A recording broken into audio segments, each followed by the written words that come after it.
So class, if we look upon the previous lectures, so now, today we have to discuss about the methods of the preparation of branch account in the books of head office. ठीक है, 4 methods could be there. आपसे इसमें किसी भी method के ऊपर पूछा जा सकता है क्वेश्चन आपके एग्जाम में. So first method is invoice price method, which I have told you कि if nothing mentioned in the question, अगर क्वेश्चन में कुछ भी नहीं दिया हुआ है तो आपको क्या यूज करना है? Invoice price method. As for in the last class, there are some confusions about invoice price. It is nothing but cost plus profit at certain percentage. ठीक है, तो invoice price method we have to choose if nothing mentioned. ठीक है, सब most appropriate method होता है. उसके बाद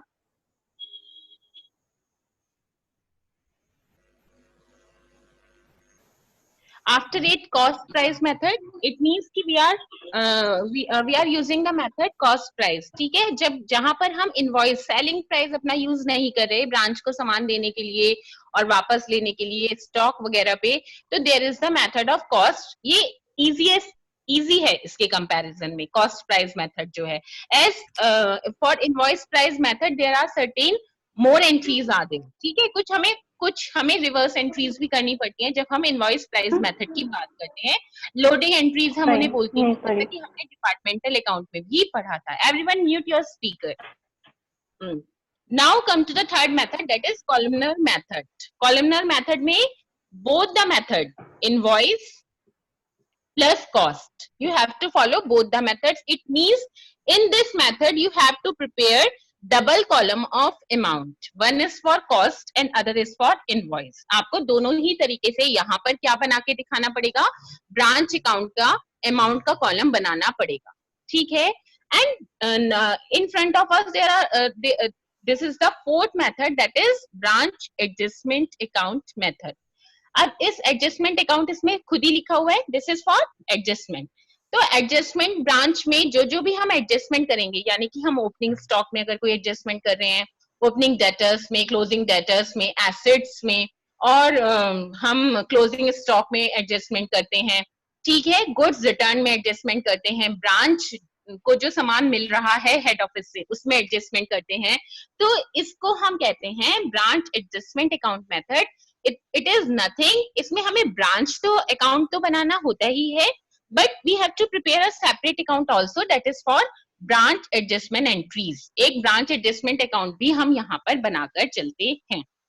ठीक है, तो आपके सामने चारों मेथड्स हैं. मोस्ट अप्रोप्रिएट मैंने आपको बता दिया, you have to follow invoice price method. और अगर आपसे दोनों पूछ लिया जाता है, then this is the case of the third method. ठीक है, अगर हमने ये दोनों मेथड कर लिए तो इट मींस कि बाकी दोनों मेथड भी हमारे कंप्लीट हो गए हैं. So start with the in the first method, invoice price method में ऐसी कौन सी एंट्रीज होती हैं जो हमें एक्स्ट्रा करनी पड़ती हैं? These are the entries of loading. ठीक है, क्यों? क्योंकि जब हम अपनी ही ब्रांच को स्टॉक सप्लाई कर रहे हैं and profit element is included in it, तो हमें उसकी रिवर्स एंट्री वहां पर करनी पड़ेगी क्योंकि ब्रांच हेड ऑफिस से ही कनेक्टेड है. वही सेम यहाँ पर हो रहा है. तो फर्स्ट एंट्री हम कौन सी करते हैं जब हम इनवॉइस प्राइस मेथड फॉलो करते हैं? Now you have to keep in your mind that profit percentage could be anything and it is given in the question.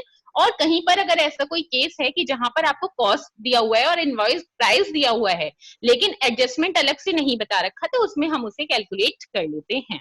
तो फर्स्ट केस में हम क्या करेंगे? To cancel the loading in opening stock.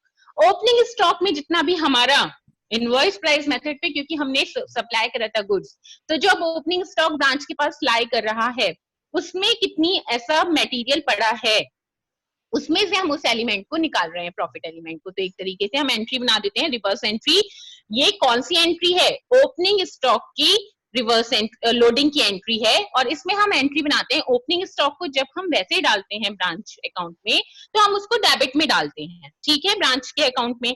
अब यहाँ पर क्योंकि हम ओपनिंग स्टॉक की अपोजिट एंट्री बना रहे हैं, लोडिंग की एंट्री बना रहे हैं, तो हम क्या करेंगे? Stock reserve account debit to जो भी ब्रांच का नाम आपको वहां पर क्वेश्चन में जरूर गिवन होगा वहां पर आपको इसको डालना है. इट मींस कि ओपनिंग स्टॉक डेबिट में अगर आता है तो इसकी जो लोडिंग की एंट्री है वो कहां पर जाएगी? क्रेडिट में जाएगी। और मैंने यहाँ पर लिख भी दिया है, being adjustment of excess amount involved in the opening stock. Opening stock में जितना भी excess amount due to invoice price involved था, हमने उसकी यहाँ पर एडजस्टमेंट एंट्री करी है।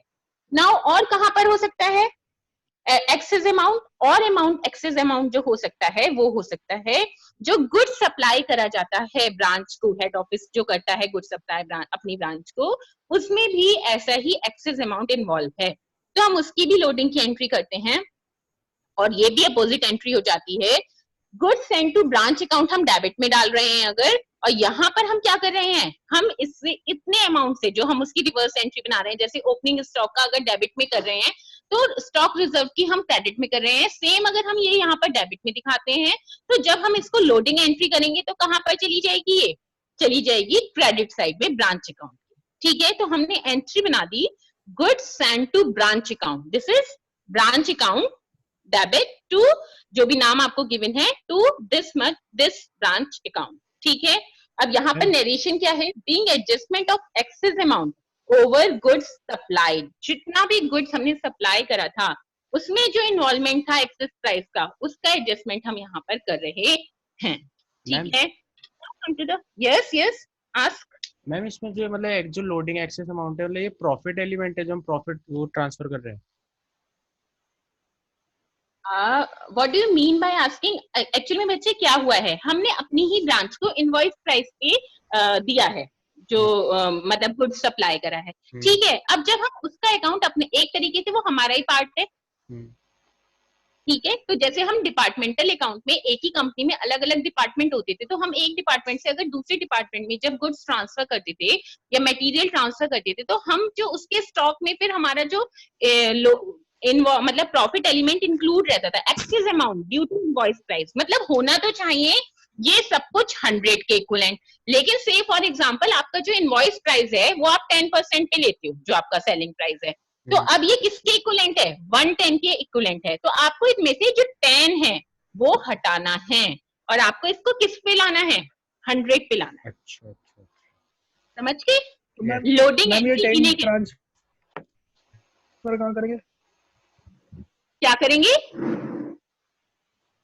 यस बच्चे, what are you asking? I am not getting. ये जो 10 आप कह रहे हो हटाना है? नहीं हटाना है इन द सेंस, जब आपने देखो बच्चे, जब हमने यहाँ पर ब्रांच अकाउंट बनाया, जब भी मैं अकाउंट बनाने वाली थी, अभी मैं नेक्स्ट क्वेश्चन में जब हम इसको न्यूमेरिकल फॉर्म में करेंगे तो आपको ज्यादा इजीली समझ आ जाएगा। मैंने उसमें सेपरेट वर्किंग नोट्स बनाए हैं जिससे कि आपको ये पता चल जाए कि हम इसमें कर क्या रहे हैं। फिलहाल आप इन एंट्रीज को समझ लीजिए।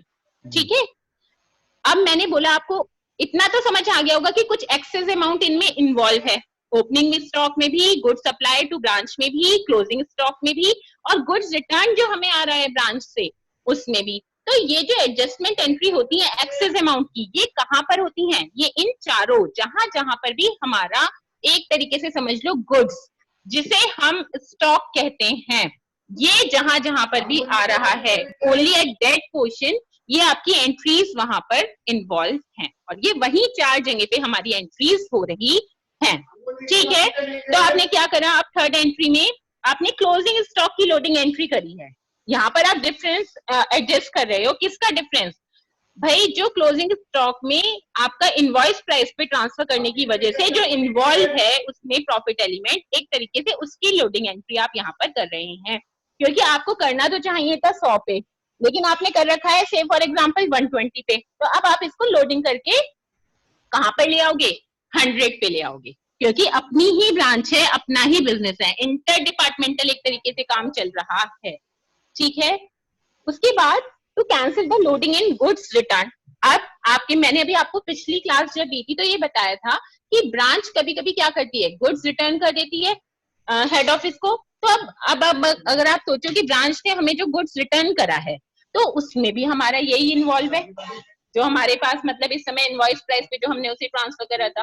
तो इसलिए जहां जहां गुड्स भी ओवर वैल्यूड एक तरीके से हो रहा है, एक्सेस अमाउंट जहां जहां इन्वॉल्व है, हम वहां वहां से उसका एडजस्टमेंट कर रहे हैं। So when there is the method to be followed is invoice price method.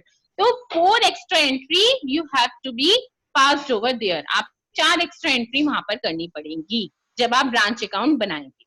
इसीलिए मैंने आपको ये जर्नल एंट्रीज बना के क्लियर कर दिया है, ठीक है। अब गुड्स रिटर्न की जो एंट्री होगी लास्ट वाली, वो वैसे तो गुड्स रिटर्न हमारा क्रेडिट में आता है, लेकिन क्योंकि ये अपोजिट एंट्री हो रही है तो ये इसमें कहां पर आ रहा है, गुड्स रिटर्न एक तरीके से ब्रांच अकाउंट जब आप बना रहे हो तो उसके डेबिट साइड में ये जो इसकी लोडिंग एंट्री है ये आएगी, ठीक है। अब हम चलते हैं न्यूमेरिकल की तरफ। so may this concept would be more clear to you. Now start with the numerical. Our Delhi head office has a branch in Gaya to which goods are invoiced. साफ साफ लिखा है invoice price पे goods transfer होते हैं, invoiced at cost plus 20%। कितना है, यानी कि अगर कॉस्ट आपकी 100 है तो ये जो इनवॉइस प्राइस है ये 120 है, यानी कि IP invoice price 120, CP cost price 100। Prepare journal entries and branch account. ये जो आपको इंफॉर्मेशन आपको गिवन है, ठीक है। क्या क्या इंफॉर्मेशन है?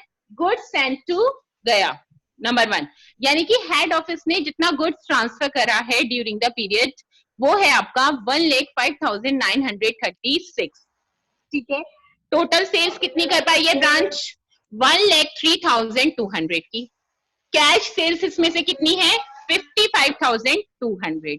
अभी बच्चों आपको यहाँ पर ये नहीं बताया कि क्रेडिट सेल कितनी है। कैश सेल गिवन है लेकिन टोटल सेल्स गिवन है।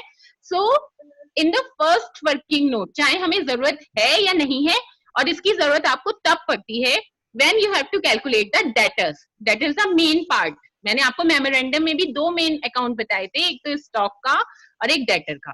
तो टोटल सेल्स हमारी 1,03,200 है, कैश सेल्स हमारी है 55,200, then rest of the amount 48,000 belongs to credit sales. किसको डिपेंड करता है? ये दिखा रहा है क्रेडिट सेल को, ठीक है। नाउ और क्या गिवन है हमारे को क्वेश्चन में? Cash received from branch debtors. Branch debtors से जो हमने क्रेडिट सेल करी थी उसमें से हमें 44,000 का कैश रिसीव हुआ है, ठीक है। Branch debtors at commencement, it means कि आपको ओपनिंग ब्रांच डेटर्स गिवन है, opening branch debtors and the amount is 12,000। Branch stock at commencement, opening stock of stock branch पे जो पड़ा हुआ है ओपनिंग स्टॉक वो है आपका 3,840। Branch stock eight closing 6,720। क्या क्या गिवन है? ओपनिंग स्टॉक गिवन है, क्लोजिंग स्टॉक गिवन है, ओपनिंग डेटर्स गिवन है, बट क्लोजिंग डेटर्स गिवन नहीं है। और जितना हमें डेटर से अमाउंट मिला है वो गिवन है, टोटल गुड्स हमने कितना भेजा है वो गिवन है, सेल्स गिवन है और कैश सेल्स गिवन है। Now come to the working notes. मैंने सबसे पहले क्वेश्चन सॉल्यूशन स्टार्ट करने से पहले वर्किंग नोट बनाए हैं। मैंने आपको ये तो बता दिया कि क्रेडिट सेल हमने कैसे निकाली है यहाँ पर। अब यहाँ पर हमारे पास सेलिंग प्राइस भी आ गया 120 का और कॉस्ट प्राइस भी आ गया 100 का। सेलिंग प्राइस और I could say invoice price, ठीक है। कैलकुलेशन ऑफ लोडिंग, सबसे पहले जिससे कि अभी जो मैं पढ़ा के आई हूँ वो आपको बिल्कुल थोरोली क्लियर हो जाए, मैंने यहाँ पर वर्किंग नोट लोडिंग के लिए ही बनाया है। सबसे पहले हमारी लोडिंग किस में इन्वॉल्व है? अगर हम इधर से देखें, मैंने आपको यहाँ एंट्रीज में भी बताया था किस में इन्वॉल्व है, गुड्स सप्लाइड टू ब्रांच में। तो गुड्स सेंड टू गया हमारा कितना अमाउंट है, कितने का सामान हमने अपनी गया ब्रांच को भेजा है? 1,05,936 रुपीज का, ठीक है। तो इसमें अब ये जो मैं आपको यही समझाने की कोशिश कर रही थी, क्योंकि ये हम इनवॉइस प्राइस पे ट्रांसफर कर रहे हैं, तो ये जो अमाउंट है बच्चों ये हमारा 120 के इक्विवेलेंट है, 100 के इक्विवेलेंट नहीं है। अगर ये हम कॉस्ट पे करते तो ये हमारा 100 के इक्विवेलेंट होता, ठीक है। अब हमने क्या करा, 1,05,936 की लोडिंग एंट्री करने के लिए हमने 20 से मल्टीप्लाई कर दिया as it is given in your question. यहाँ पर गिवन है 20% का और 120 के इक्विवेलेंट है ये हमारा, क्योंकि हम इनवॉइस प्राइस फॉलो कर रहे हैं। तो ये हमारे पास जो अमाउंट इस समय कैलकुलेट होके आएगा, जो मैंने कैलकुलेटर से कैलकुलेट करके निकाला है, वो है 17,656। You may calculate on your calculator. अब ओपनिंग स्टॉक में भी ऐसे ही हमारे को लोडिंग निकालनी पड़ेगी, तो कैसे निकालेंगे? ओपनिंग स्टॉक का अमाउंट कितना है बच्चों? 3,840। 3840 भी 120 के इक्विवेलेंट है। हमने क्या करा, into 20/120 equals to 640। Closing stock 6720 into 20/120 1120। ठीक है, ये तीनों फिगर हमारे पास निकल के आ गई। फिलहाल अभी हमें इन्हें निकाल के रख लिया है। ठीक है, अब मैं चलती हूँ जर्नल एंट्रीज की तरफ। द फर्स्ट जर्नल एंट्री, मैंने आपको बताया था जब आप ब्रांच अकाउंट बनाना स्टार्ट करते हो तो हमेशा स्टॉक से स्टार्ट, ओपनिंग बैलेंसेस से स्टार्ट करते हो। ओपनिंग बैलेंसेस में स्टार्ट करने के लिए what would be the first entry, कितना स्टॉक आपकी गया ब्रांच पे पड़ा हुआ है। एक तो पड़ा हुआ है गुड्स पड़ा हुआ है 3840 की वैल्यू का, और एक पड़ा है डेटर्स, मतलब ये एसेट्स के बैलेंसेस हैं जो वहां पर अभी भी स्टैंड बाय हैं, ओपनिंग बैलेंसेस हैं एसेट्स के। कितने के डेटर्स पड़े हैं, ब्रांच डेटर्स एट कमेंसमेंट साफ साफ दिए हुए हैं 12,000 के, तो वही हमने यहाँ पर ले लिया 3840 स्टॉक का और 12,000 डेटर्स का। हमारे पास टोटल जो इसमें गया ब्रांच में ओपनिंग आ गया 15,840 रुपीज का आ गया। कुछ नहीं करा हमने, इन दोनों का टोटल फिलहाल यहाँ पर कर दिया है। अब हमें क्या करना पड़ेगा, जो हमने गुड्स सप्लाई करा है ब्रांच को उसकी सेकंड नंबर पे एंट्री बनाएंगे। वो एंट्री हमने बना दी, अगेन डेबिट करेंगे ब्रांच अकाउंट को, गया ब्रांच अकाउंट डेबिट, अमाउंट हमें गिवन था क्वेश्चन में, हमने कुछ नहीं करा इसमें, to goods supplied to branch account, यही एंट्री होती है, मैंने आपको समझा रखी है एंट्रीज 1,05,936। अब उसके बाद थर्ड एंट्री पे आ जाओ, हमें कितना कैश रिसीव हुआ गया ब्रांच से, कितना कैश हमें मिला, हेड ऑफिस को कितना कैश ट्रांसफर करा है गया ब्रांच ने। रेमिटेंसेस टोटल हमें यहाँ पर क्या निकालने हैं, अपने रेमिटेंसेस निकालने हैं। ठीक है, अब ये रेमिटेंसेस निकालने के लिए मैंने एक कॉलम फ्री छोड़ा। आप लोग मुझे देख के बताइए कि एक तो कैश सेल्स हुई थी 55,200 की, और क्या मिला हमें टोटल रेमिटेंसेस में, एक तो हमारी कैश सेल्स हो गई, वो है हमारी 55,200 प्लस जितना हमारी डेटर्स ने हमें पेमेंट कर दिया, cash receive from branch debtors. ठीक है, ये कितना है 44,000, टोटल कर लीजिएगा इसका, आपके पास अमाउंट आ जाएगा कैश अकाउंट डेबिट टू गया ब्रांच अकाउंट। जितना भी हमें बैंक बैलेंस रिसीव हुआ है, बैंक में हमारे रिसीव हुआ है कैश, वो है हमारा 55,200 प्लस 44,000। ठीक है, अब आ गई लोडिंग एंट्रीज। जब हमने पहले वर्किंग नोट बना लिए, ठीक है, तो हमारे को कुछ ज्यादा करने के लिए इन एंट्रीज में नहीं बचता। ये कर दी हमने, ओपनिंग स्टॉक पे जो एक्सेस अमाउंट इन्वॉल्व था उसकी लोडिंग एंट्री।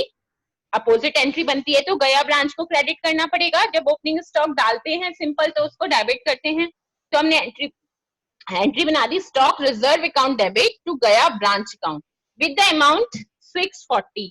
ये कैलकुलेट करा था यहाँ पर। You can mention the number, working note का नंबर आप अपने एग्जाम में मेंशन करके आएंगे, एंड 640 आपने अमाउंट यहाँ पर शो कर दिया। ठीक है, नेक्स्ट है आपका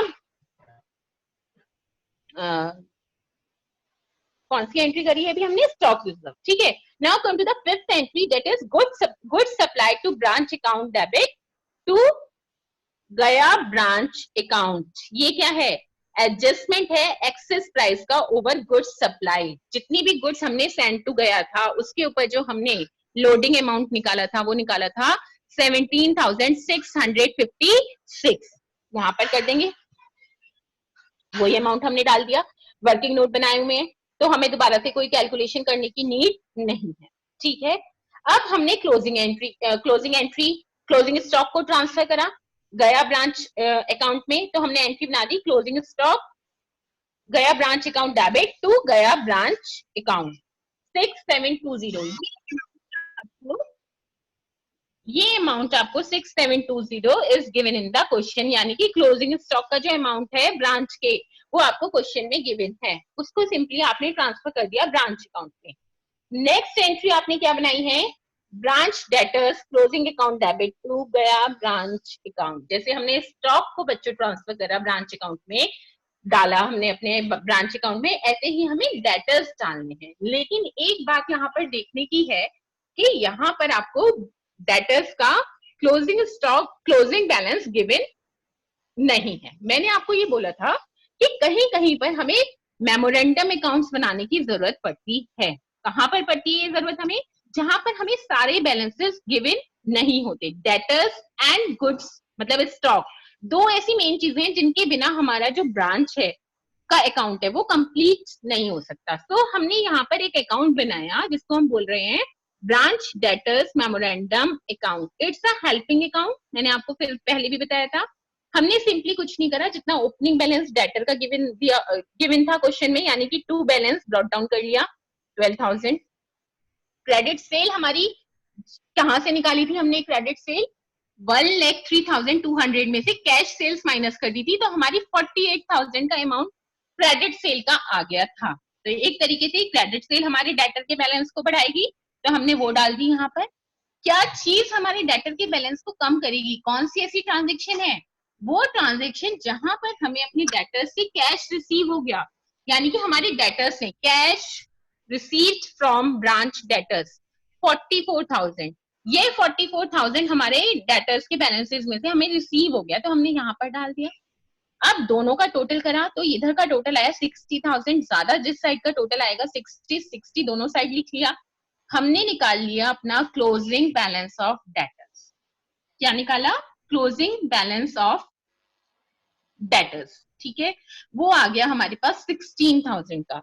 तो हमने एक एंट्री और बना दी ब्रांच डेटर्स का क्लोजिंग बैलेंस दिखाने की। जो भी ब्रांच अकाउंट जब हम बनाएंगे तो उसके क्रेडिट में जाएगा, और वो बैलेंस है आपका बच्चों 16,000। कितना है वो बैलेंस? 16,000, जो हमने कहां से कैलकुलेट करा? ब्रांच डेटर्स मेमोरेंडम अकाउंट्स, ठीक है। And now the important part of the question left. लेकिन हमारे पास एक तरीके से सारी इंफॉर्मेशन है, only we have to transfer these entries to branch account.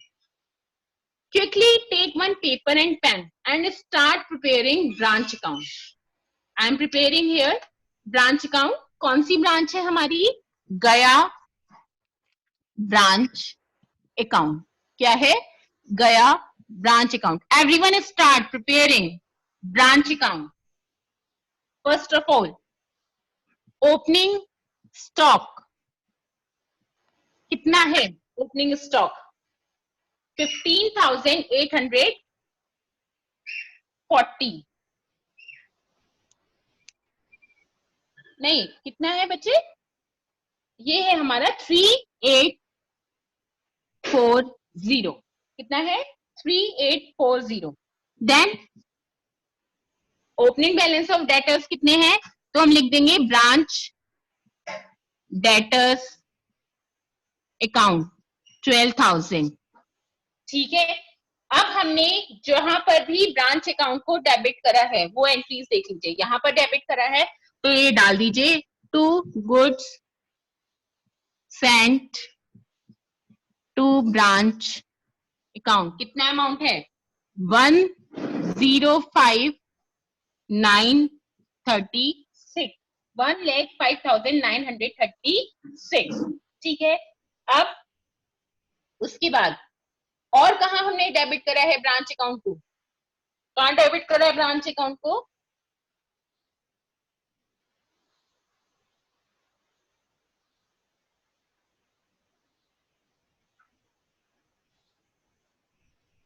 अभी बच्चे एंट्रीज रह रही है, ठीक है। हमें एक एंट्री और चाहिए यहाँ पर, जिसमें कि हम क्या करेंगे? जो हमने क्लोजिंग स्टॉक पे अपना कैलकुलेट करा था 1120 का अमाउंट, ये किसमें ट्रांसफर करेंगे? गया ब्रांच अकाउंट में, ठीक है। तो गया ब्रांच अकाउंट को हमने एक जगह और डेबिट करा है, और वो है आपका गया branch account debit to stock reserve account loading of closing stock. Calculate मैंने यहाँ पर करा हुआ है 1120, तो मैं लिख दूंगी टू स्टॉक रिजर्व अकाउंट 1120। और कहां करा है मैंने? हाँ, एक एंट्री आपके पास आएगी गया ब्रांच की, या तो वो डेबिट हो रहा होगा या क्रेडिट हो रहा होगा। इन केस ऑफ प्रॉफिट, मैंने पहले भी आपको ये एंट्री बताई थी, इन केस ऑफ प्रॉफिट गया ब्रांच अकाउंट डेबिट हो जाएगा और ये जो प्रॉफिट आएगा that will transfer to general P&L account, वो अभी हमारा बाद में कैलकुलेट होगा। अब हम देखते हैं हमने गया ब्रांच अकाउंट को कहाँ कहाँ क्या करा हुआ है, क्रेडिट करा हुआ है। ठीक है, तो सबसे पहले हमने एंट्री बनाई थी जहां पर हमने गया ब्रांच अकाउंट को क्या करा है, क्रेडिट करा है। तो ये आ जाएगा आपका यहाँ पर बाय कैश अकाउंट, क्या आ जाएगा, बाय कैश अकाउंट। और कैसे कैसे आ रहा है ये, एक तो हमने कैश सेल्स करी है और एक हमारा आ रहा है collection debtors from debtors. From यहाँ पे आने में थोड़ी प्रॉब्लम आएगी, फ्रॉम डेटर्स। कितना कितना अमाउंट है, कैश सेल्स हमारी कितनी है 55,200, यहाँ पे टोटल लिख देंगे बाहर बाय कैश में, और कैश सेल्स हमारी 50, तो ये आ गई कितना, टोटल आगे जाएगा ये 99,200, क्योंकि हमारा 44,000 का ये हो गया कलेक्शन फ्रॉम डेटर्स और 55,200 का हमारा हो गया कैश सेल्स। ठीक है, उसके बाद ओपनिंग स्टॉक की loading entry by stock reserve account, कितना अमाउंट आया था उसकी लोडिंग एंट्री का 640। उसके बाद टाइम शॉर्ट का मैसेज आ रहा है बच्चे मेरे पास, अभी करते हैं इसे कंटिन्यू फटाफट। फिर हमने गुड सप्लाई जो ब्रांच को करा था उसकी लोडिंग एंट्री, तो by goods sent to branch account, कितना अमाउंट आया था 17,656। आप इसे कंप्लीट कर लीजिएगा अगर क्लास आपकी ओवर हो जाती है तो। ठीक है, उसके बाद क्लोजिंग स्टॉक कितना है हमारा, क्वेश्चन में गिवन है क्लोजिंग स्टॉक 6720। हमने यहां पर कैलकुलेट करा था क्लोजिंग स्टॉक ऑफ डेटर्स, तो एक एंट्री भी बनाई है क्लोजिंग स्टॉक ऑफ डेटर्स की, branch debtors account debit to गया ब्रांच अकाउंट, यहाँ पे हमने क्रेडिट कर रखा है तो हम यहाँ पर लिख देंगे बाय ब्रांच डेटर्स अकाउंट। और आप इसको समझने के लिए लिख सकते हैं क्लोजिंग 16,000 कैलकुलेट करके आ रहे हैं हम, शायद विजिबल हो रहा है तो ठीक है, अदरवाइज देख लीजिए, वरना आप इसको खुद भी कंप्लीट कर सकते हैं। Now give a total two it, उसका टोटल कर लीजिए। And what is the balance, वो जो बैलेंस आपका आएगा दैट विल ट्रांसफर टू 17,320। कितना आ रहा है बच्चे 17,320। प्रॉफिट आ गया आपका 17,320 and in the entry we could also write 17,320।